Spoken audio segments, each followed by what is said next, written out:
Assalamu alaikum dear students. Question number 8 is why does wearing high heel shoes sometimes cause lower back pain?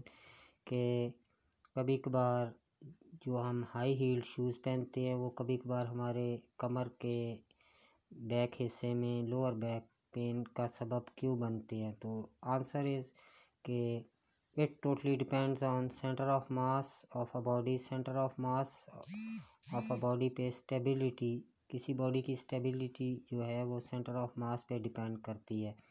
तो किसी body को stable बनाने में centre of mass lower रखा जाता है, तो हाई हील्ड शूज़ की वजह से हमारा सेंटर ऑफ मास इंक्रीज़ कर जाता है या हाई हो जाता है। तो एज अ रिज़ल्ट हमें लोअर बैक पेन स्टार्ट हो जाता है। ओवरऑल भी अगर हम ऑब्ज़र्व करें डेली लाइफ में जॉगिंग के लिए या वॉक के लिए जो है तो फ्लैट शूज़ यूज़ किए जाते हैं, रनिंग के लिए फ्लैट शूज़ यूज़ किए जाते हैं। हाई हील्ड शूज़ जो है इससे हमारे सेंटर ऑफ ग्रेविटी या सेंटर ऑफ मास डिस्टर्ब हो जाता है, तो उस वजह से हमें लोअर बैक पेन का सबब बनता है। Question number 9 is why it is more difficult to lean backward. Question number 9 also related to centre of mass के बैक की तरफ मुड़ना।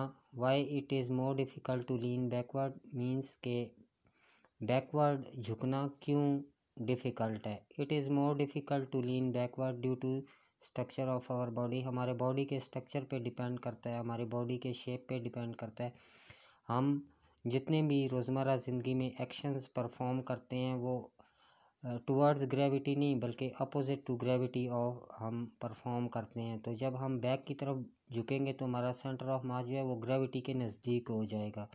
तो इस वजह से हमारे लिए बैक साइड पे झुकना जो है वो काफ़ी तकलीफ़ का बायस बनता है, बल्कि इम्पॉसिबल, तकरीबन इम्पॉसिबल होता है बैक की तरफ झुकना।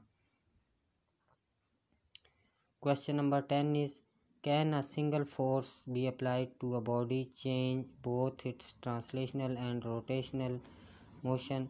क्वेश्चन नंबर 10 इज़ के क्या सिंगल फोर्स बॉडी पे जो अप्लाई हो रही है वो उसकी वजह से ट्रांसलेशनल और रोटेशनल दोनों टाइप्स ऑफ मोशंस पॉसिबल है? Yes, a single force applied to a body can change both its translational and rotational motion। उसकी वजह से दोनों मोशंस हो सकते हैं। For example I have taken example of a pencil. अगर हम पेंसिल को कंसिडर करें ऑफ लेंथ एल एंड उसके वन एंड पे हम फोर्स एफ अप्लाई करें तो हमारी फर्स्ट केस में हमारी अप्लाइड फोर्स से वो ट्रांसलेशनल मोशन परफॉर्म करेगी, एक जगह से दूसरी जगह मूव करेगी with an acceleration F by M. Second number पे जब उसमें सेकंड क्या होगा, टर्निंग इफ़ेक्ट प्रोड्यूस होगा हमारी अप्लाइड फोर्स की वजह से, तो उसमें रोटेशनल मोशन भी आएगी। तो एक तो पेंसिल ने अपनी जगह से दूसरी जगह तक चेंज किया, अपनी पोजीशन चेंज की, एज ए होल वो पेंसिल एक जगह से दूसरी जगह मूव कर गई। और सेकंड नंबर पे इट आल्सो रोटेट्स, तो उसमें टॉर्क भी प्रोड्यूस हुआ, उसमें रोटेशनल मोशन भी पैदा हुई। तो इस वजह से a single force is able या capable of translational and rotational motion। Both types of motion एक सिंगल फोर्स की वजह से हो सकती हैं।